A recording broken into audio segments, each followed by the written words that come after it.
Right. Hello, hello. Welcome back to Big and Tiny Podcast. I'm Vicky. Um, Today, talking about things on the a comment on the last one was, can you talk about things the industry does well rather than just being so negative all the time? And I was like, how rude. It's a little bit rude. To be fair, I don't actually think that we're negative. I just think that we highlight very decent points that need highlighting in the industry and actually potentially help people not to hurt themselves in the industry. Yeah, I mean, the whole point of a lot of what people do is marketing and make yourself look good, despite what the reality of it might be. Mm. Now, plenty of people have good experiences and get big muscles and get exactly what they want. So that's great. It is. I just think there's a lot of people that we see that are in it or come out the other side of it and they're like, I'm fucked. Yeah. So I think maybe we're skewed on that front, where I would say that certainly in recent in recent year, Mm. um, there's been a smarter approach to competing for Yes. sure. There's still people that do it pretty aggressively, but Mm. there isn't as much of the take an astronomical amount of the things that taking an astronomical amount of them is bad. Mm. And people have learned what is silly, like taking 50 plus T3 a day, or even just 37 and a half T3. Mm. Like, and with additional 150 microgram T4, Just for good measure. people are starting to understand how drugs work after their clients haven't done well and they're going, I wonder why. And then they see something from a random John Jewett post that talks about thyroid drugs. And he's like, oh, Mm. Mm. so yeah, Or, it's bring it back a little bit. It could be one of my posts. could be one of your posts, but are they reading one of your posts? Some of them do.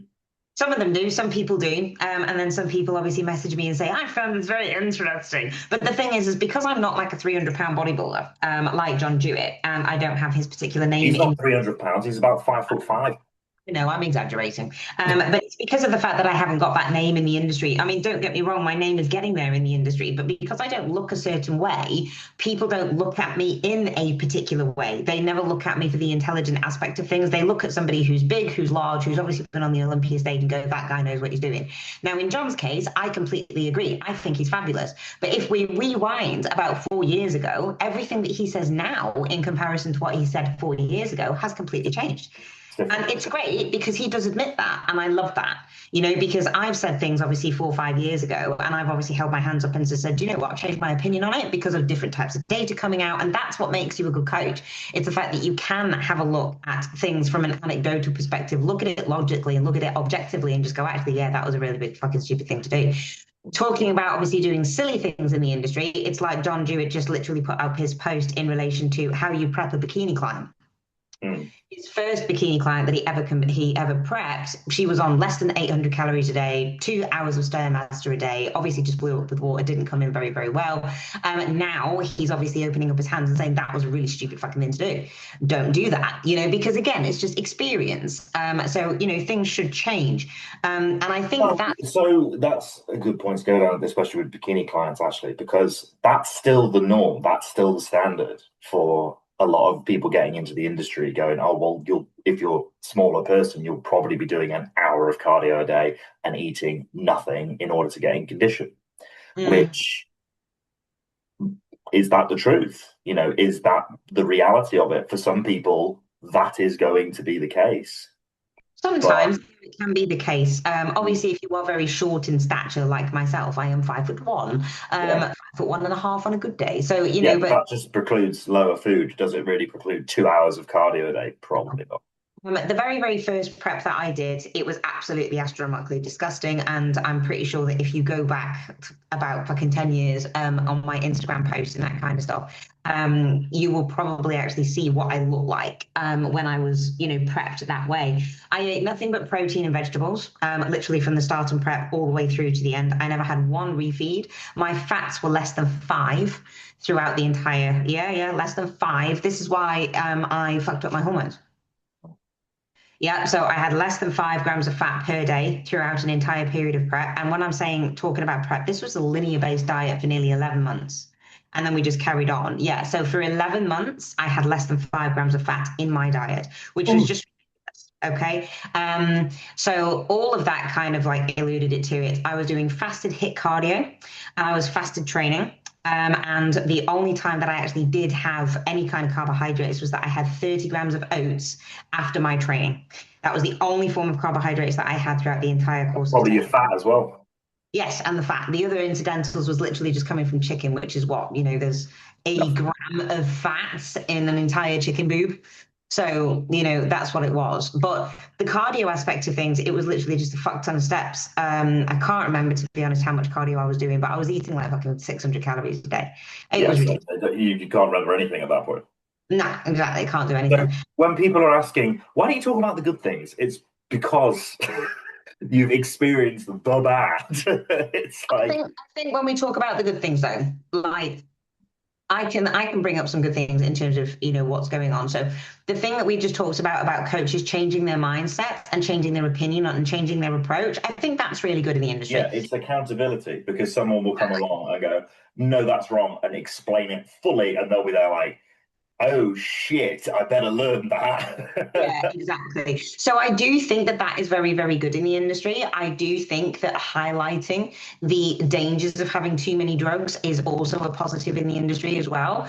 The fact that we are starting to bring in functional based medicine approaches, like looking at and understanding the thyroid, looking at and understanding hormonal cycles for men as well as women. I think that that is actually a really good positive in terms of the industry now because it was never ever looked at a decade ago. It wasn't even looked at 5 years ago. Things like gut health, I think we can spin gut health in terms of being a positive as well as a negative, because I think there are so many people who come to me who say, I think I've got a gut problem. And then when I look at it, it's just like, no, mate, you're just obviously deficient in X, Y, and Z. And it's just an understanding about what micronutrients do to you. So, but I think a lot of people have got into this negative mentality about gut health because they think something has to be wrong with them, you know. Yes, well, that's just hypochondria, isn't it? Mm. So there is that. But a lot of people are highlighting this. And I do think that people are starting to understand blood work a little bit more. Coaches don't understand how to read them very well. But I do think that But I mean, if you're going to be able to read those properly, even your GP can't read them. no, they can't. It's not exactly an easy thing to learn, and you're going to put all the dots together. It's like, okay, how many different medical things do you actually need to know? Mm, It is a lot, and are we by asking bodybuilding coaches to be able to interpret all those results? Like, yes, you're putting people on anabolic steroids, so you should know what you're doing, but for a lot of people who are making a living in the industry, this is why we talk about the bad. It's because they will say that they know how to do that. mm. And that's how they get, people on board because they want them to run gear. They want them to obviously look the best they can. And obviously running steroids is going to preclude people to join you because you're like, oh, you know what you're doing. You're a big guy. And that's how people end up in the rabbit hole of fucked Mm, because they listen to someone that doesn't know what they're talking about and is blagging it. mm. And it is a And fake it till you make it. It usually is a yeah, fake it till you make it for the majority of people. And that's why, even if you have all the faith in the world in the person that you think you know, a lot of the time they don't know everything. no. And if you're feeling a certain way and they're just ignoring that, then it might be an idea to reconsider your position upon how knowledgeable you feel they are.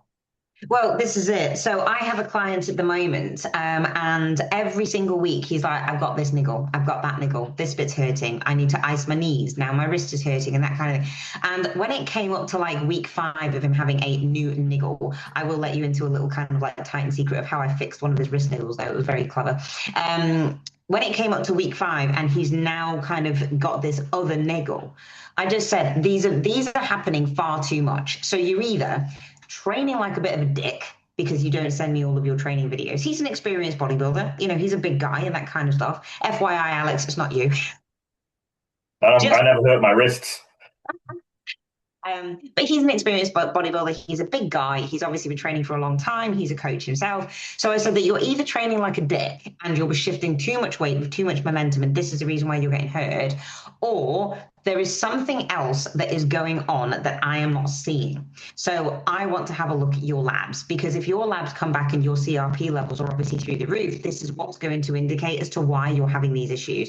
But it could be down to the fact that he's got no estrogen. So if he's got no estrogen, then he's going to have sore joints and he's going to obviously cause these issues. You can't see that.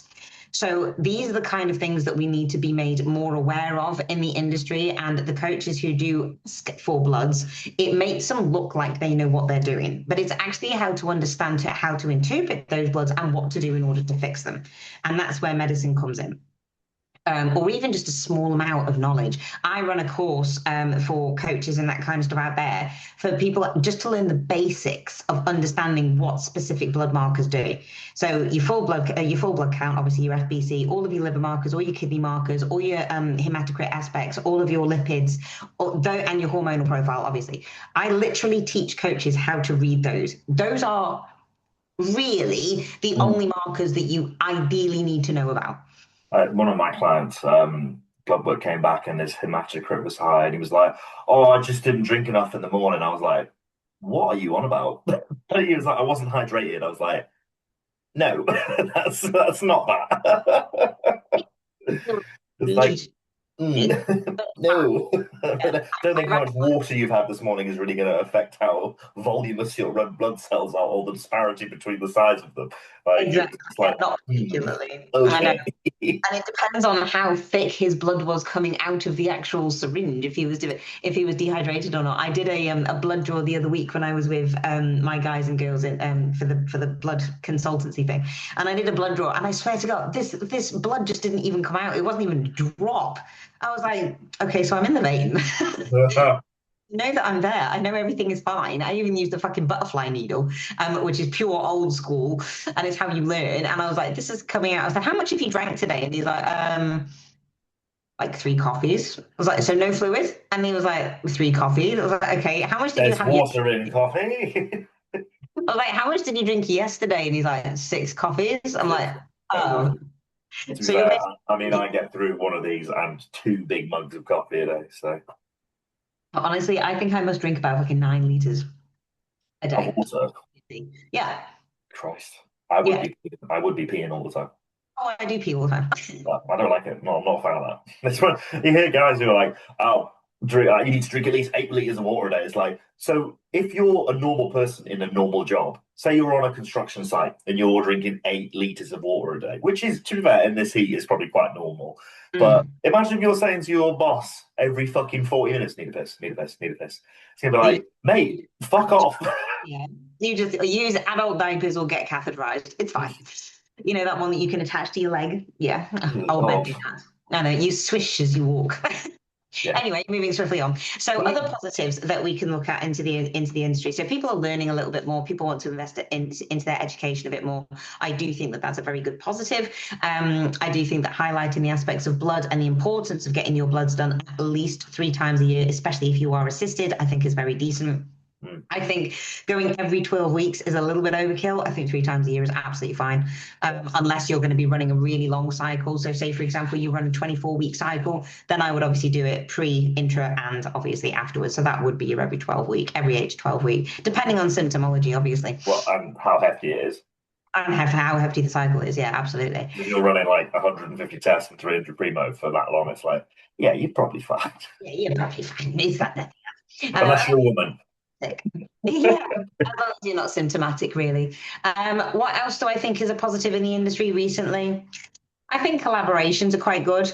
Some of the more recent collaborations I think have been very, very good, especially if you do not know what you're talking about. So, people actually reaching out to other coaches in the industry, I think is a good thing. I think Yeah. that's started to happen a little bit more recently.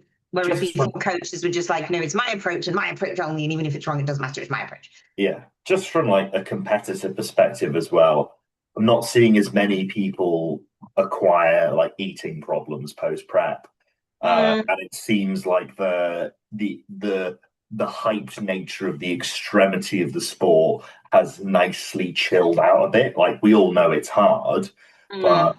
that whole the at least the culture around it of like get off stage immediately eat a cookie, you know, I think chilled out. I think people have stopped doing that now because I haven't seen, admittedly, I don't go to many shows, but I haven't seen many people being like, yeah, I got my cookie dealer on the story and stuff like that after they've Yeah, competed.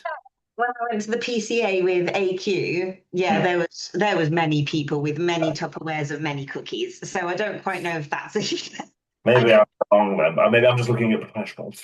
Yes, exactly. I was going to say, I think the pros, yeah, definitely. The pros definitely don't do that anymore. But I think the amateurs, I still think that they're very much stuck in the way of I've restricted all the way through, even though they may not have been completely restricted. Because the guy who I'm talking about at the PCA show, he wasn't entirely restricted Just at wanted all. a cookie. Yeah, he just wanted these massive kind of cookies that were the Yeah, size of but your. you do if you do it once and then you're there like, oh my god, I feel awful. That's it, I mean, you just feel sick, go and have a nice meal. Like, what did we do when you got your pro card in Milan? We just went out, we had some pizza, we got some ice cream, we had an alcoholic drink, which was the strongest alcoholic drink that I have ever had in my life. So an espresso martini in a wine glass. It was amazing. Took forever to arrive as well. It did, but when I it just got, enjoyed. So for the viewers at home, we were with Nathan Heck. It's because well, he yeah. was that show as well. Doesn't drink, doesn't he? Fuck, jeez, he just swallowed the whole thing. It just God, it was like, oh, that's really nice, and then he just downed it, and it was like, okay. I was smashed. I was just like, Alex, I need more pizza, literally, just got the espresso martini. But yeah, but I mean that's all we did. So we had some pizza, we had some ice cream, and then obviously we went and just walked around Milan the next day because our flight It's wasn't really until small. it is very small. But the Yeah, cathedral was nice. No, no, no, no, the cathedral, I'm getting messed up. That was Germany. yeah. Cologne, Cologne. Yeah. I think Cologne was better than Milan. There was more there. Yeah, there was more in Germany. Yeah, There was more in Germany. Milan was nice though. yeah. But all the waiters are rude. Yeah, they were rude. Mm, They were late with your cake for your ice cream. that's true. But yeah, in terms of the good stuff, I think there's certainly been improvements since, especially since I started competing again in assisted bodybuilding. I do think that going against the NPC here, but I think the actual number of PCA shows that are now, I think that's better than the fact that we only had like a number of two bros shows a year. That number hasn't changed that much. There's still kind of that many. Now, because you've got the option of PCA, what we see now is that generally people don't compete in two bros unless they really, really want to, or they're running out of pro card. And you look at two bro shows now, and there can be a wild swing from competitiveness show to show. So, like the one 2 shows ago, where we had like the regional and then into the pro qualifier, those two, especially in classic, were very tight, actually open as well. And then obviously Leroy and Ben won Mm. their cards in the qualifier, and they were very competitive. The two bros like 2 3 weekends after was just like I rested that one, obviously fucking destroyed it. It was Yeah. just like there's no one here, you Yeah, know. yeah, exactly. There's So four people. I know PCA has that swing as well, but because obviously the standard isn't as high, doesn't go as high, it Mm. means that you've got a more consistent sort of basis, which means I think for in terms of people coming into the sport, it's cheaper, it's more accessible, and that is better from that element of starting to compete. Granted, I've spoken to quite a few people that have done first timer shows in PCA, and they are there like you feel like cattle. You know, Mm. you forced out, pushed out onto stage, and it's all a bit sort of like, oh, but it doesn't get much better when you turn pro. You're just aware of what's going on. Yeah, So yeah. even if, in FIBO, like we were pretty rushed onto stage. And I just had to like pump up insanely quick whilst lining up to then get on because they hadn't really given me enough time because I No, was no. because it was just like bikini girls walking around and then we were just waiting. So it was like, especially most of the instructions are getting said in German. Like, Then you but just hear your number. I know, and I spent the majority of the time when you were on stage arguing with the little fucker who wouldn't let me pass the damn barrier, even though I could literally see you. and there And was I like was two like, no, two no, that's hundred for free. the How many free seats in the actual bit where you could watch? It was just ridiculous. a Uh, million. Sass's yeah. coach did exactly the same thing. We were sat together, Chris. Chris Aceto, they were like, you can't go in. He was like, right. Man who has literally made Mr. Olympias. And he's like, you can't go in, by the way. It's like, okay. It's just like, are you actually serious? It's just funny. I'm just going to stand next to Chris and I'm just going to argue with him. So it's fine. But any which way, it's fair. But yeah, so I think that in terms of obviously looking at the positives in the industry, I think there are a lot of positives there because again, I don't think that we should really talk negatively about the industry. But again, I don't think that we do on our podcasts. I do honestly just think that we highlight some of the mistakes and the faux pas that happen in the hope that people will learn from it so they If don't if you end up in the yeah, same if you situation. don't talk about those things, then they just keep getting done, Yeah. and nobody bats an eye. They just think it's normal, which is exactly why we had people in the off season getting ridiculously overweight. It's why Mm, we had people in their preps getting absolutely, run into the ground. And mm, it's this sort of like, look, all of these extremist swings, we're just trying to highlight the fact that these things occur, and they're not the smartest way of doing it. Which you can see that people are beginning to learn that from experience, from doing it themselves, maybe from listening to people like ourselves. Then cool, everybody learns, but sometimes you do have to say where the elephant in the room is. Like, mm. and that might, come as a jarring thing, and you might want to stop listening. But those of us who do this, we're always trying to pick apart what's the best thing to do next. Like, you can't ever rest on your laurels in that sort of sense. It's speak to anybody that wants to be the best at something. They're ripping themselves apart every day. Mm, No one's ever there like, I'm the best, I'm amazing. It's mm. like, no, I need to improve this, that, and the other. So these conversations are the same thing. It's just about Yeah, me. exactly. Yeah.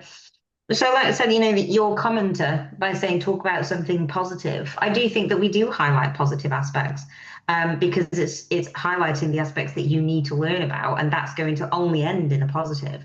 I mean, we were talking about a bikini girl prep and saying that this is still the norm, having 1,000 calories or 800 calories and 2 hours of cardio a day. Now, years ago, obviously, the bikini athlete that I'm going to be talking about, but years ago, when I first took her on at 17 years old, I was still obviously on the fence about everything, but her prep went absolutely beautifully smoothly. And the people that she was on stage with, and she won a class. Mm. She was absolutely brilliant. I made her come out of prep between her A levels because I basically said the stage is always going to be there. Your A levels are for now, so that's what we're going to do. Her prep went beautifully. And backstage, or with the other girls that she was getting tanned with, all of them were saying, "I'm so starving, I'm this and that because I've been eating nothing but white fucking fish all week, and I've been doing this." And she just turned around and she said, "I can't relate to any of these horror stories because I have had nothing like that." And the thing is that I pride myself on the way that I prep people because I actually listen to my athlete. If they say to me that they are trudging through muds, there Yeah. is a reason for that. So, and I will get on that and say, right, fine, I'll sort it out. Am I going to get you insanely fucking dry, vascular, blah, blah, blah, and all the rest of it? If I really wanted to do that and I knew it was going to win, and you are a super heavyweight, then yeah, absolutely, I can do that. If you're a men's physique and you want to be inside out, dry, shredded, and all the rest of it, and you're saying that your competitor is taking DMP and that's what you want to do, mate, fucking crack on, but I'm not going to coach you through that. No, I mean, I still see some pretty wacky oral usage going on, Oh, God, yeah. especially with like younger guys, and they're like, "Oh, but look, I look so full," and you're like, "Liver." Yeah, Like, yeah, don't just live. last forever, and you're 19. Like, It is something that you do have to consider. And plus, with all of the different types of peptides that you've got coming out now and everything else as well, maybe the drugs are less talked about because all the peptides are being talked about. But peptides are still research chemicals and they are still in research for a specific reason. But bodybuilders are researchers. They've always been self-based experiments. So, and it's always going to be the case. So, can we say, okay, do you know what? Taper back on your peptides a little bit because we don't really know a lot about them? We can advise that. Are people actually going to listen to it? Probably not. well, Um, it's just seeing people line up their peptide stack in the morning, five different bottles every day, and they haven't come off that for a few years, and mm, you're like, okay, like I get the theoretical basis of why you're running all these things, but like, do you what ever come happens off 5 years that? from now? Huh? What happens 5 years from now? Yeah, well, people don't think like this, and No. then it's just like you wouldn't do the same with, you wouldn't line up your test mass primo and your tren and just fucking but doing this every day. Because people do that, they don't come off. They just stay on that all the time. But they don't. But with peptides, it's I can sell these. I can sell these openly because I can put the link to the website. And it's like I get that you're marketing this, but like you don't even know if you need this, and you're selling it to other people who will buy this from you, and it costs a lot of money. It does cut a lot of money. And you know what? I've had a consultation. I've got a fix that I need to do for a girl, 14 years old. Saw things on TikTok. Fucking hate TikTok. Yeah, Saw things on TikTok talking about what Retta does, and obviously she's looking at like a 30-year-old and that kind of thing, and they look amazing and blah blah blah and all the rest of it. Basically didn't understand the reconstitution of certain things, so she ended up reconstituting the vials and ended up taking 20 milligrams of Retta a week. Mm. that must have been how long she's still fucked. For 4 weeks she did it for 20 And milligrams. like sick, like full blown awful. Oh, she was not okay. Yeah, I know somebody, and no names to be mentioned here, but this person doesn't have a gallbladder and was recommended to take Retta, and wants to lose some weight. You lose weight rapidly with no gallbladder. You've got no bile, so breaking down all that fat. What the fuck is doing that? It's going to be your stomach doing shitloads of work. You're going to Mm. feel terrible. You're going to feel really unwell. Yeah, if you don't have a gallbladder, you cannot produce bile. Yeah. So what people don't understand is if you have a cholecystectomy, which is the medical term for gallbladder removal, had to remember that one from the back of my head for a bit. I haven't done one of those in a while. But if you do have one of those, you will not produce bile. Because of that, you realistically should introduce bile into your dietary stack every single day. And you have to have a very low base lipid diet. So you have to have a low fat diet because of the fact that your bile is responsible for breaking down the fats that you put into your system. So even if you were to take something like 500 milligrams of ox bile daily, it's still not going to help from that perspective. So of course your liver is going to take a little bit more of a brunt and a hit, as are the kidneys, as are the pancreas. Now, if you were to introduce Reddit on top of that, yes, it is going to give things a little bit of a help, but obviously you need to eat carbohydrates on Reddit. You need to eat carbohydrates and protein within a certain amount, because otherwise all your system is going to do is start to down-regulate all of your internal systems. And this is what people don't understand about the peptide use, because they think, oh, well, I'm doing this and I'm eating less, so I'm losing more weight, so things are working. But then your body stops reacting. And when it stops reacting, it's because your internal mechanisms are doing exactly what they are supposed to do. Low elements of food, high elements of stress, we're going to start to downregulate your hormones. We're going to start downregulating your thyroid. People are now in survival mode. Exactly. You cannot stop that. No matter how many different kinds of chemicals and peptides that you put into your body is still smarter than that. And it will always be one step ahead of you. Yeah, well, this is the thing when people are, I've lost so much weight on rest. It's like, okay, you're eating what, 600 calories a day? Yeah. People are taking Manjaro as they all end up eating nothing, and they're like, I just don't feel like it. It's like, yeah, but you go try and train now. You'll feel so unwell. Your heart rate will be through the fucking roof. And it's Mhm. just like, yeah, no wonder you haven't fed your body and it hasn't recovered from the last time. And as you say, everything's been down regulated. So your body's there like, I don't want to fucking do anything. No, exactly. And and then what do? They up the dose of the Veta because they're And it's like, like, well, oh I've yeah, stopped well, I was on now. 2.5, so I put it up to 4. And it's like, Yeah, yeah, now do you just feel like sick and fucking awful all the time? And it's like, yeah, well, what are you fucking doing? exactly. All you need to do is actually eat more. That will literally turn everything on its head, and the drug will work better. But So obviously their appetite is massively suppressed, so they're not going to want to anymore. why you And have they use the positive association with losing weight. If you're somebody that's never managed to lose weight and then suddenly you're losing weight, it's like, well, I better do more of this. mm. So it is a dangerous thing if not supervised. And obviously, the majority of people on retatrutide these days it's completely unsupervised. It's black market. Well, So you can buy it from TikTok. it's still black market, isn't it?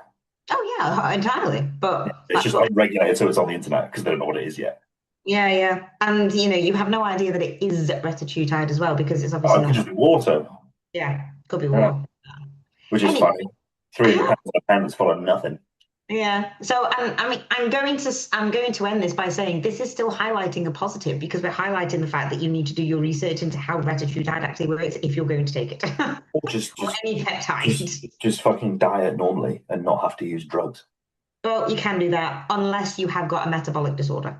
Then it's Unless you're literally type 2 diabetic, and even if you ate 1,000 calories a day, you're going to get fatter, you know, Mm.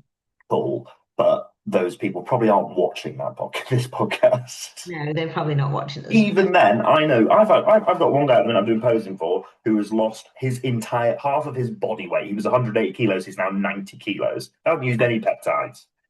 Uh, So it's very doable. You will end up with loose skin though. Lots of loose skin. Yeah. Yes. It's part of it. Exactly. Anyway, you've got to go do work. So Yes, I've got mentoring to do. So please do like, comment, subscribe, all the rest of it. It's Alex's YouTube video, so it is my YouTube, getting you more but followers. obviously without you here, we wouldn't be doing this. I'd just be yapping at nothing. Talking to So yourself.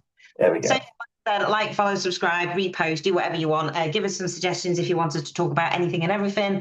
Mhm. And then we'll see you on the next episode. We shall. Okay. Bye bye.